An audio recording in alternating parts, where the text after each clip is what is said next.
once again to my YouTube channel. This reflects image. If this is your first time visiting, don't forget to like and subscribe to my channel, and also turn on the notification icon to stay updated about my latest video. And if you're already a subscriber, welcome back. As you all know, I'm very good at manipulating studio picture, but I've never ever manipulated outdoor picture before.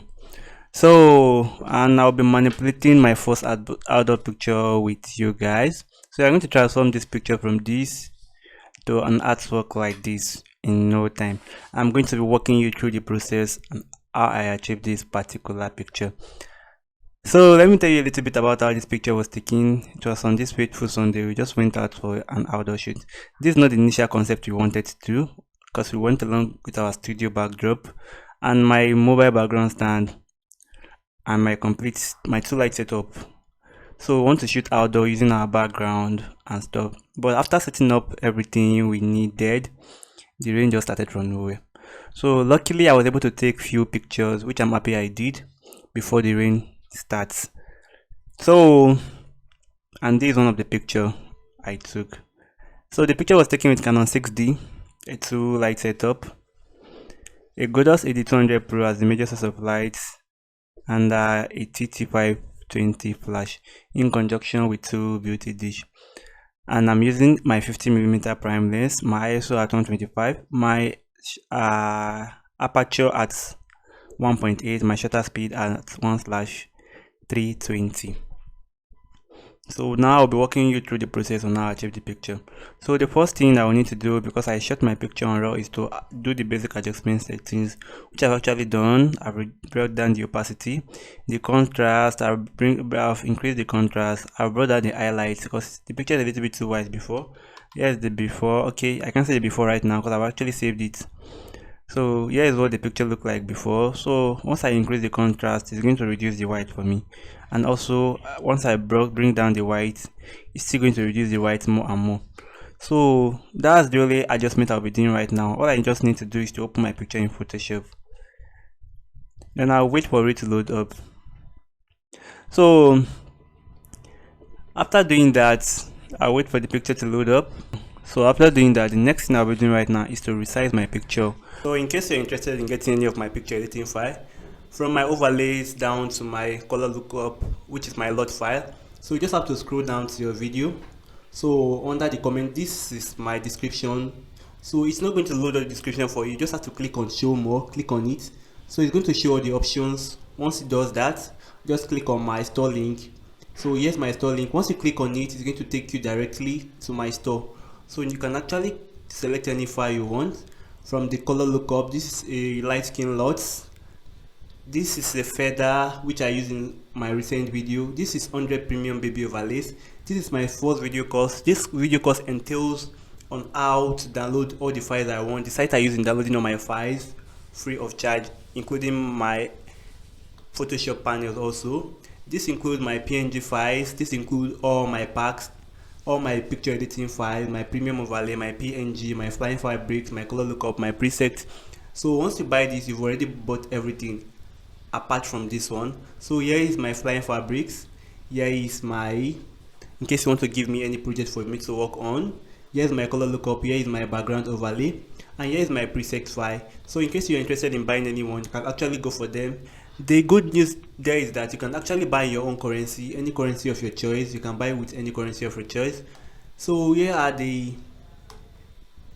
parts of the file I have here. Here's my glitter to 4x5 pixel, which you guys know that's what I love using the most, no matter the picture I'm trying to edit, because I love posting most on Instagram. That's my best social media platform for posting my picture. And I don't like the situation whereby I want to post a picture, Instagram is going to resize it for me. I love the actual size I want. So now I'll just go to my crop tool. You can click on C, it's going to take you directly there. As you can see, automatically it's going to switch to 4x5. But after doing that, the border room is giving me on the top and the bottom is not giving me the vibe I want. I want it to be a little bit wider. So now I'm going to center click on it. Then I'm going to drag down. I'll drag up until I'm satisfied with whatever I have. As you can see right now, after I'm done with that, I just have to click on my OK. But you all notice that after I click on my OK, there's some brownish line over here, which I don't want. actually want everything to be filled up with the background. So I will show you how to do that right now. So now click on your rectangle marquee tool, click on it. Once you click on it, then drag left. You can see this way, and make sure it's on addition selection. Don't make it on the first selection, make it on the second selection. Then scroll over here again, then right click on it, go to fill, then make sure it's on content aware. After that, click on OK. Then let's see what the AI is going to do for us, if it's going to get a perfect selection for us or it's going to do total rubbish. But to me, I think it's going to do a very nice job, but let's just hope it does that.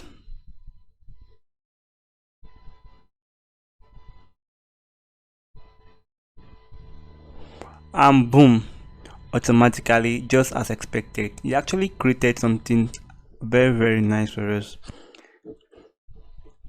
And with this, you can actually even do your still picture this way. Still picture that your background is not that wide enough, you can expand it this way and nobody might even tell the difference. So now let's deselect by clicking on Ctrl D. So that's for the first step. The next step is for you to do your retouching before you start anything, which I should not be doing in this video. So I'll be doing the retouching, but I'll be fast forwarding the process right now. So catch you guys at the end of the retouching.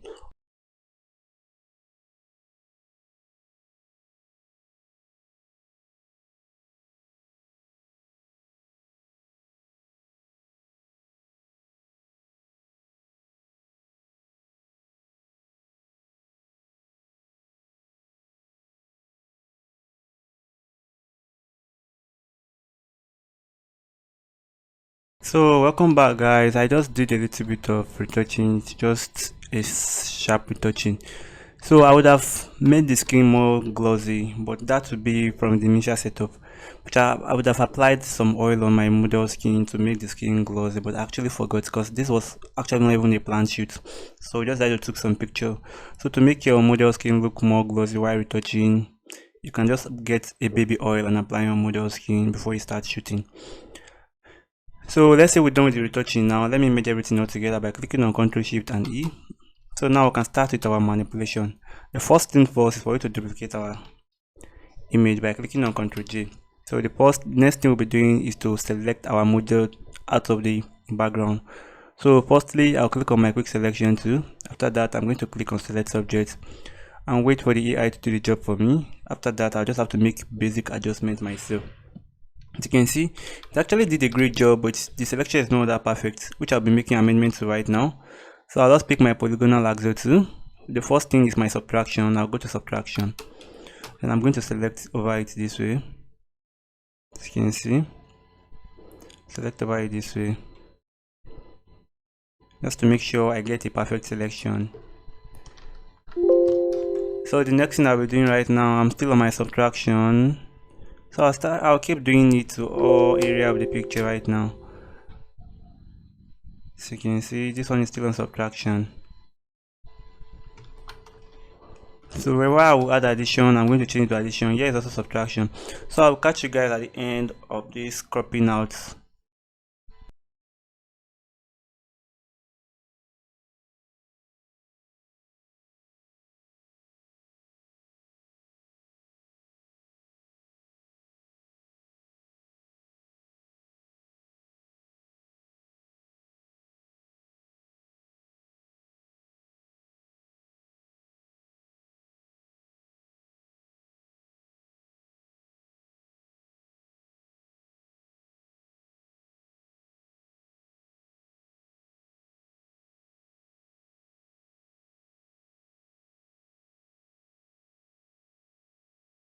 So if you've been following me, you will notice I'm using my addition and subtraction simultaneously without a fail.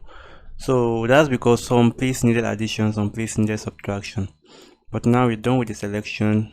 So the next thing I will need to do is for me to mask it. Some people tend to delete the background from the model, which is what I don't usually do in my manipulation. It's better for you to mask. It's going to give you additional option to smoothen the edges of your background.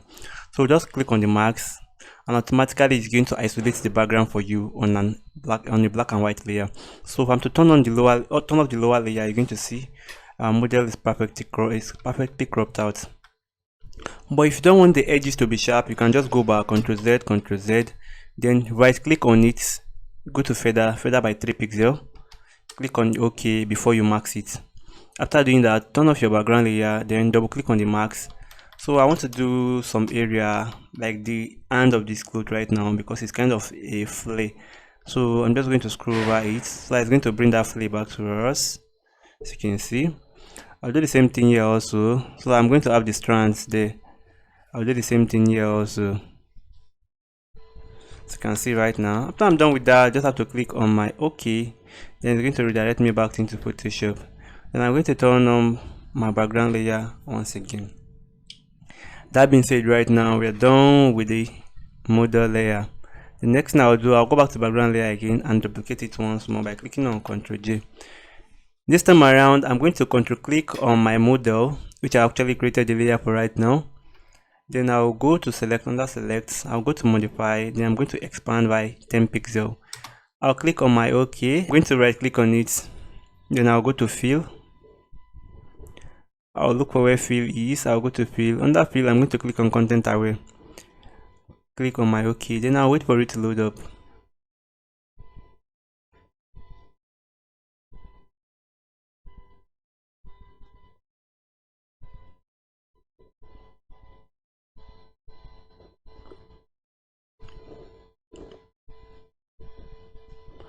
And boom, automatically it has done a great job for us, but you won't tell the difference right now. The reason be that is because we have actually turned on our model layer. So if I'm to turn the model layer off right now, you see that we really have our background without our model. So this time around, I can try to change the complete background entirely, but that's not what I want to do right now. All I want to do is to bring in additional background and also blur out some area of this background. So let's turn it back on right now. So I'm going to separate this background into two right now. I will make sure I leave the rocky part the way it is, but the others I'm going to blur it out. So I'll go to my quick selection tool, then I'm going to select the rock area. As you can see, you see where I limited my selections to. I'm going to select this rock also. So after I'm done with that, I just have to click on my Ctrl J. So if I'm to turn off every other layer, as you can see right now, I only have my rocky part. I can start to fill this back with any other background color I want, any other background. I can just bring any background and I'll call it a day, but I want to do something really complicated right now. So I'm still going to click on this, which I just created right now, which is my Rocky. Let's name it Rocky. R-O-C-K-Y. So I'm going to Ctrl click on it, then I'm going to invert the selection by clicking on Ctrl Shift and I. So you're going to select this part for me. Then I'll click on the background which I just created that from right now. I'll click on it again. I'll click on Ctrl J. So if I'm to turn off every other thing, you will see I only have these two over here. So this time around, I'm free to blur out whatever area I want to blur out. So let's name this the green grass. Green, R-E-E-N. This is not important. Naming is not important. It's just for formality. Because I know top-end photographers, top-end designers, they don't tend to name their layers. Just the beginner one, I will just keep guessing. Turn off the eye icon to know which layer you're currently working on. So that being said, now next thing, let's go to filter. Under filter, I'll go to blur, then I'll go to Gaussian blur. So now you can increase the blur radius if your picture is not that, if the blur is not that enough for you. So I think around this way is okay. I think it's okay around this way. Just have to click on my OK. So automatically we've blurred out our background and it's look very as if that's the way the background is. So that being said, right now you can just start collaborating your picture this way and call it a day. But as you know me, I love doing extreme manipulation. So many of you might be complaining that Reflex is selling some kind of PNG file for you that we can't actually use. What the hell is it using an hot for? Let me go to my file manager. Let me go to where my files are located, my PNG files are located. You guys might be thinking, what is Reflex doing with files like that? Why is it selling total rubbish for us? Trust me, it's not total rubbish. I do get some on ground for future purpose. Something like this now, some of you might have gotten it in the past and been thinking, what the hell is this guy doing? But this is what you're going to be using for manipulation today. I'm going to actually create something nice out of it. So all I just need to do is to drag it down to my Photoshop. As you can see, I will reduce the size, take it to whatever location I want it to be. I want it to be around this way. I'll click on my OK. But the issue I'm having right now is that it's too showing, so it's not making it look realistic enough. So I'll just go to my filter. Under filter, I'll go to blur, then Gaussian blur. So I'm going to increase the radius to whatever way I want it to be. I'll click on my OK. As you can see, it's going to have the same depth of field my background is having. As you can see right now, same depth of field with it. So I'll go back to the file manager again and see if I can pick any other one up and drag it. I think this is the second one I use. I'll still drag it down to my Photoshop again. Then I'm going to adjust it and paste it to whatever location I want it to be. I think I want it to be around this way. I'll click on my OK. But the issue I'm having right now is this does not have a shadow. So it's looking very obvious that we brought it in. So we are going to make amendment to that. Firstly, create a mask on it. Then pick your normal brush. Make sure the color is on black. Then you scroll over the edges you don't want to be there. Like this, I want it to blend in with my water level. As you can see right now. So some might not even tell the difference if you actually brought it in or not. And also we are still going to apply the same depth of field you applied to this. We are going to apply it on this also. All you just need to do is just to go to your filter. Under filter, go to Gaussian blur, and boom, automatically we've actually changed the way our background looks. And some might not even tell the difference if the picture is being manipulated or it was taken that way.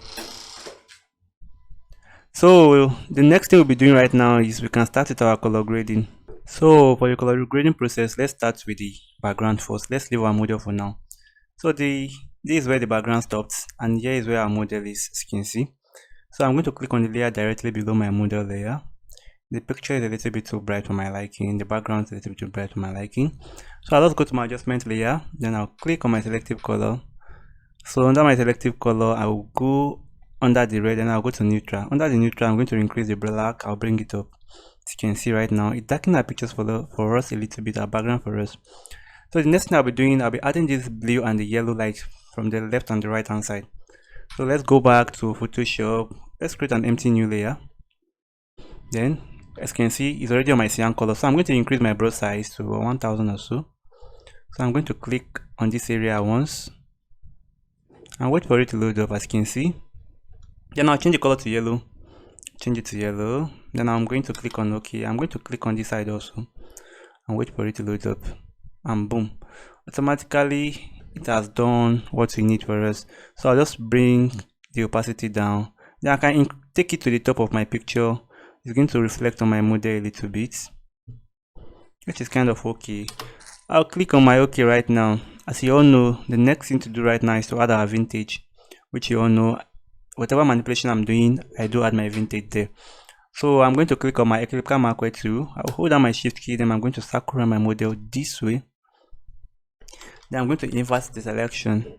So adjustment layer, click on my solid color, then fill it 100% black, click on OK. After that, click on the marks that comes with it, increase the feather to whatever radius you seem fit.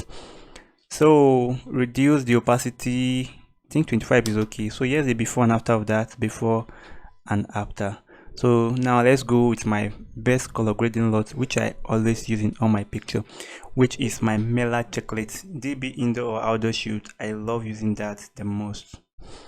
So just go to my adjustment layer. I'll click on my color lookup, load 3D load. Then I'm going to scroll down, look for where my Mela chocolate is, and boom, automatically it created a low light image for us, which is perfect.